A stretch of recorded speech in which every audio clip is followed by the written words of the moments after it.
तो चलिए आज हम लोग बायोलॉजी क्लास को शुरू करते हैं। सबसे पहले हम लोग बायोलॉजी का बेसिक के बारे में जानेंगे। इसके बाद क्लास 10 का जो जैव प्रक्रम है, लाइफ प्रोसेस है, उसके बारे में हम लोग क्लास को शुरू करेंगे। लेकिन सबसे पहले बायोलॉजी के बेसिक के बारे में जान लेते हैं कि आखिर बायोलॉजी है क्या। तो बायोलॉजी जो है दो ग्रीक शब्दों से मिलकर के बना हुआ है, जिसको हम लोग पहला को बोलते हैं बायोस और दूसरा को बोलते हैं लोगोस। बायोस का अर्थ क्या होता है? तब बायोस को हम लोग लाइफ बोलते हैं और लोगोस को हम लोग टू स्टडी बोलते हैं। लाइफ का अर्थ क्या हो जाएगा? लाइफ मतलब आप लोग को पता होगा कि जीवन होता है, और स्टडी का मतलब ही पता होगा कि अध्ययन होता है। अगर हम लिखना चाहें तो लिख सकते हैं कि जीवन का अध्ययन ही बायोलॉजी कहलाता है।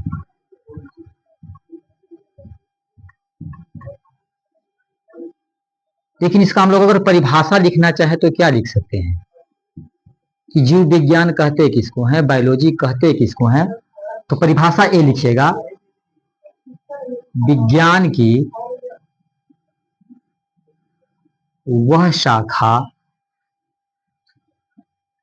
जिसके अंतर्गत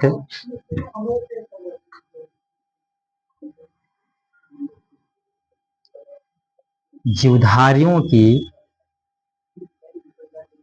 संरचना,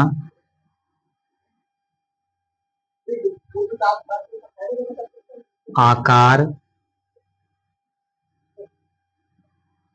या बनावट कहिए, बनावट, उसके प्रजनन आदि का अध्ययन किया जाता है,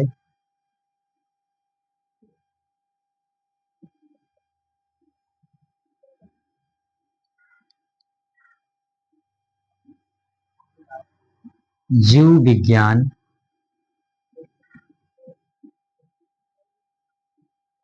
बायोलॉजी कहलाता है। चलिए, तो परिभाषा हम लोग क्या लिखेंगे कि विज्ञान की वह शाखा जिसके अंतर्गत जीवधारियों की संरचना, आकार या बनावट, उसके प्रजनन इत्यादि का अध्ययन किया जाएगा, उसी को हमने क्या बोलेंगे? जीव विज्ञान बोलेंगे।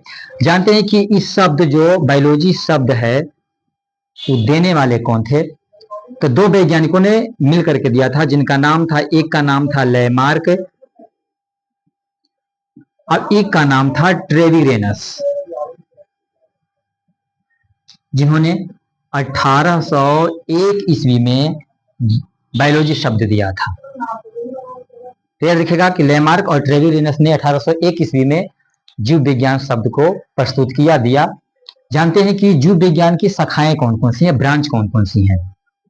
तो लिखते हैं जीव विज्ञान की शाखाएं, ब्रांचेस ऑफ बायोलॉजी। तो जीव विज्ञान की मुख्यतः 3 शाखाएं होती हैं, जिसको एक को हम लोग बोलते हैं जूलॉजी,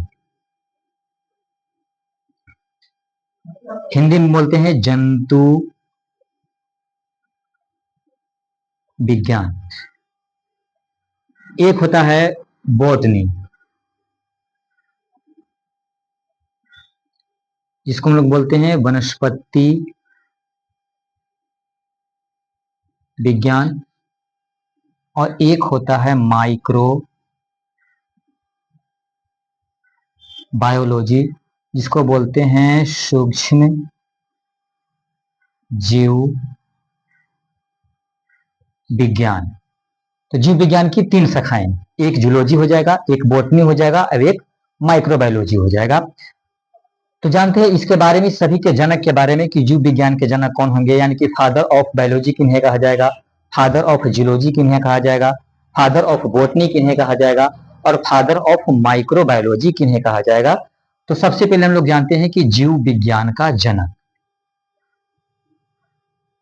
जीव विज्ञान का जनक, तो ये बोला जाता है अरस्तु को। इसके बाद याद रखिएगा कि जंतु विज्ञान, जिसको हम लोग बोलते हैं जूलॉजी का जनक, इन्हें कहा जाता है, यानी कि जंतु विज्ञान का जनक, तो ये भी अरस्तु ही हैं। जीव विज्ञान और जंतु विज्ञान दोनों का जनक अरस्तु को कहा जाता है। इसके बाद हम लोग जानते हैं वनस्पति विज्ञान, वनस्पति विज्ञान का जनक, तो ये कहा जाता है थियोफ्रेस्टस को, थियोफ्रेस्टस को कहा जाता है वनस्पति विज्ञान का जनक। लास्ट हो जाएगा माइक्रोबायोलॉजी, जिसको हम लोग बोलते हैं सूक्ष्म जीव विज्ञान, सूक्ष्म जीव विज्ञान, तो इनका जनक हो जाएगा, यानी कि फादर ऑफ माइक्रोबायोलॉजी, तो बोलिएगा एंटोनी वान लीवेनहॉक। सूक्ष्म जीव विज्ञान के जनक हो जाएंगे एंटोनी वान लीवेनहॉक। इन्होंने ही पहला बार जीवित कोशिका की खोज की थी, जिसका नाम था जीवाणु, और उस जीवाणु का नाम दिए या नाम रखे माइकोप्लाज्मा, जो सबसे छोटा सूक्ष्म जीव है। तो चलिए, ये हो गया बेसिक, जिसके बारे में हम बतला दिए। अगले क्लास में हम लोग देखेंगे जैव प्रक्रम, जो 10 क्लास का पहला चैप्टर है, लाइफ प्रोसेस, उसके बारे में कि जो लाइफ है, जो जीवन का प्रोसेस या प्रक्रिया किस प्रकार से चलता है। Thank you.